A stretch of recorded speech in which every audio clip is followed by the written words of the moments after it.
Ignition sequence start. 6, 5, 4, 3, 2, 1, 0. Liftoff. We have a liftoff.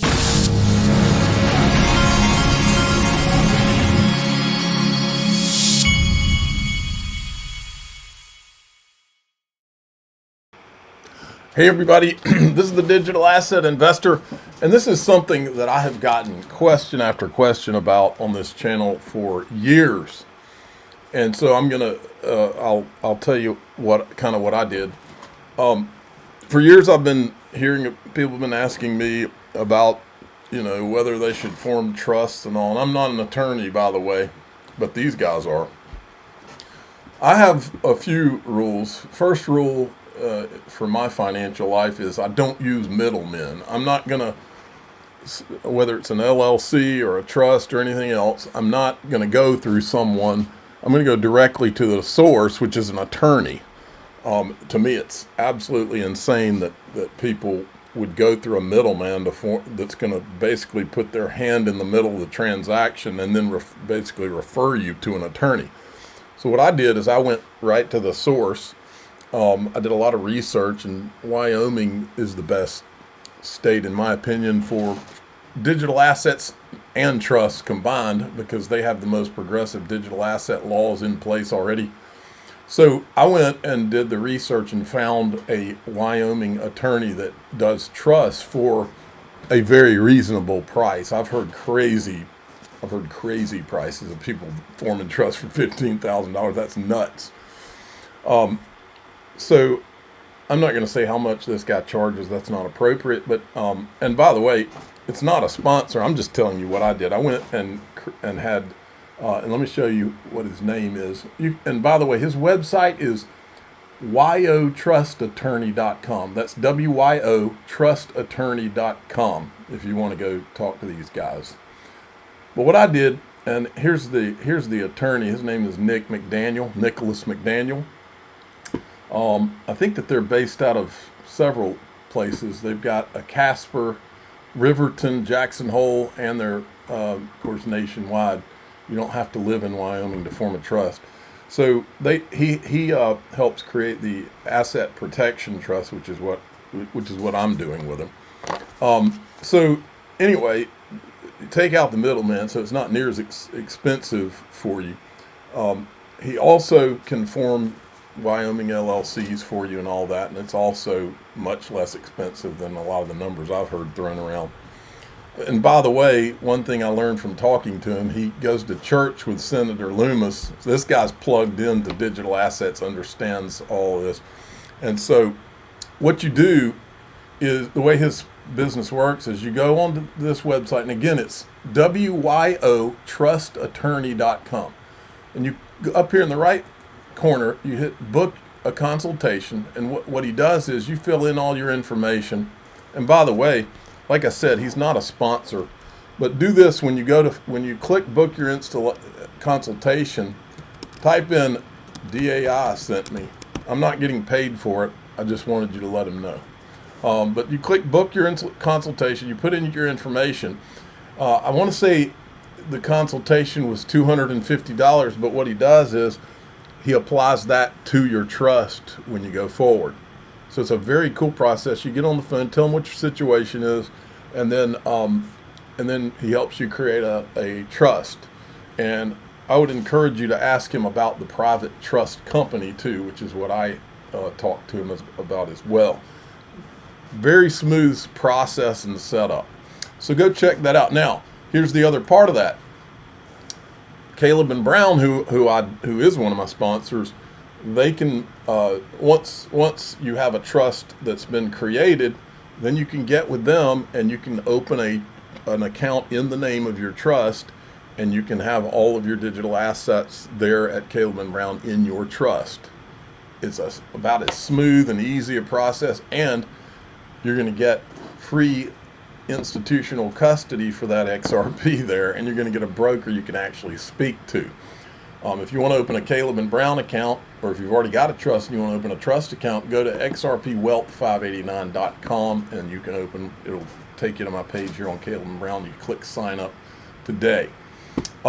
We've got a 218 XRP. The market's kind of sitting flat today. That's okay. This is something that hasn't been talked about that's really important. For the first time in history, U.S. money market assets have smashed through the $8 trillion mark. Think about that. $8 trillion sitting on the sidelines, earning a record $500 billion in risk-free dividends per year. Here's the alpha. This isn't just a fun stat. It's the biggest coiled spring in financial history. Everyone is looking at the current market asking where's the top. I'm looking at the $8 trillion mountain of dry powder. Right now, investors are happy to collect their risk-free 5%. But the second the Fed starts cutting rates and that yield begins to evaporate, that capital is going to go hunting. It won't trickle back into risk assets. It's going to flood. We are staring at the potential fuel for the most explosive capital rotation we've ever seen. Smart money is already positioning for when that dam breaks. This is gonna be huge. Look at this from Cointelegraph. ETF flows, Bitcoin, Solana, Ethereum, XRP spot ETFs saw net inflows on December 2nd, while ETH spot ETFs saw net outflows. Look where the money went. The most of it at 67.74 million went into XRP, go figure. So then Anthony Pompliano tweets out, follow the capital. Remember, this is the guy that can't seem to figure out XRP. He doesn't understand it. Investors apparently understand it. This is true in investing. It will tell you which direction assets are going to move. Capital is the signal. And I said, yes, follow the capital. Anthony Pompliano is correct. XRP, that's where the capital is going. He's not going to tell you that, by the way. 400 million XRP is now locked in these XRP ETFs. That's in like a week, folks. That is crazy. This is crazy too. Listed Japanese company putting XRP directly into its treasury plan. XRP is now officially part of Alt Plus corporate strategy. Their new shareholder filing confirms the company will buy and hold XRP alongside Bitcoin, a strategic asset for long-term value, diversification, and staking-based income. PDF outlines a full shift into digital assets as Alt Plus expands into the crypto operation, strengthens its balance sheet, and explores Web3 integrations across its gaming and IP ecosystem. And then we've got Brad Garlinghouse. I'm pretty sure this is him on stage at Finance Blockchain Week. Two great clips. I think the ETF floor was overhyped. Definitely no. Look, obviously what you were describing is all data correct, but I think you got to zoom out a little bit further and realize that this ETFs didn't exist because of the regulatory problems in the United States. They didn't exist. And, in the last 2 or 3 weeks, over $700 million have flown into XRP ETFs, which is just it's pent-up demand from institutional investors, from investors who want access because they don't want to custody themselves, what have you. But look, again, if you zoom out to the macro level, the total ETF market, only 1 or 2% of the total ETF market is crypto. I will bet anybody here that a year from now, that will be more than 1 or 2%. There's going to continue to be inflows, and yes, you can take a snapshot of time and say, okay, there's a billion left Bitcoin ETFs or whatever the data you cited a moment ago. But if you zoom out a little bit further and say, okay, over 2026, do we really think crypto ETFs are only going to be 1 or 2% of the total ETF market? No chance.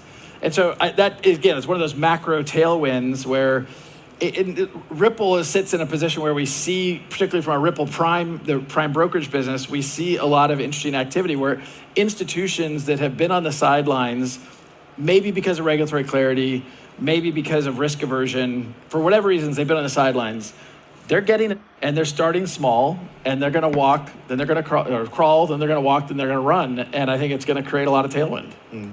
Crawl, walk, run.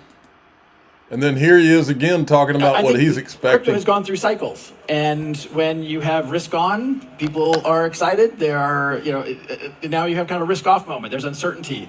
I personally will echo some of the things Richard said. There are so many macro factors that are continuing to provide tailwinds for this industry. Then I think as we go into 2026, I don't remember being this optimistic in the last handful of years where you do have, as Richard said, regulatory clarity in the largest economy in the world. And I think people underprice this. 22% of global GDP is the United States. And this is a market that has been really openly hostile to crypto for 4 or 5 years, or maybe longer. And now you have that has changed significantly pretty quickly, but the institutions are still catching up with that to some degree. You saw Franklin Templeton on stage here, you saw BlackRock on stage. Just this week, I think Vanguard has now opened up, Vanguard historically has said, we won't touch crypto. Interesting that he mentioned BlackRock. And now they've had a massive sea change. That's just one of many things that are creating those tailwinds. And so I'm super optimistic about the year ahead. The last thing I'll say on this, which I think we'll also probably all agree about on this, is we are also seeing real world applications where it's not just about the speculation. You're finding easier to use interfaces so that crypto isn't just about the speculation. It's about solving real world problems. And to sustain that long-term optimism, that long-term bull market, I think you're going to see more and more of that. Okie dokie. Look at this. SEC's cracking down on highly leveraged ETFs amid the recent surge in market volatility. They're expressing concern. They're halting high leveraged ETFs. I think that's a good idea. Leverage, especially in crypto, is a no-no. Here's Paul Atkins, the SEC chairman, with Maria Bartiromo. The idea of tokenization and having investors own tokens of a larger blueprint of a company. Explain that to us. Where is this going, and what is tokenization? Well, so tokenization is the idea of using then smart contracts or tokens on chain to be able to that represent, say, an underlying security. And so then that tokenized security is a security and would be subject to SEC rules by law. But the idea is that if it's on chain, on a blockchain, then there's much more transparency as to where it is. Right now, there's a bit of opacity as to who owns what and where the company usually doesn't even know where its who its shareholders are and where the shareholders reside, where the shares reside. So tokenization has the benefit of potentially having, instead of T+1 now trade date +1 for clearance and settlement. What could he be talking about? The prospect of maybe T0. Now, depending on the instrument, and we have to think about netting and all sorts of other things with respect to some instruments.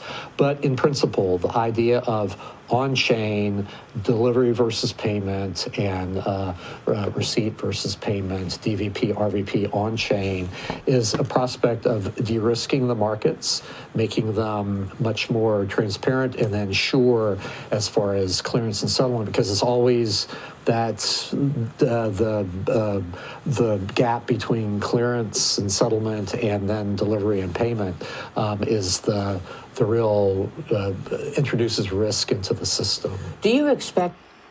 I think you get it. Okay, we're going to go into DAIXRP.com. That's the Patreon. If you'd rather join through YouTube, click join below any of these videos. If you'd rather join through X, hit subscribe. You get the full video plus the extended video with no commercials. I'm the digital asset investor. I'm not an investment advisor. This is for entertainment purposes only. Please subscribe, hit the like button, tell your friends and family. Away we go.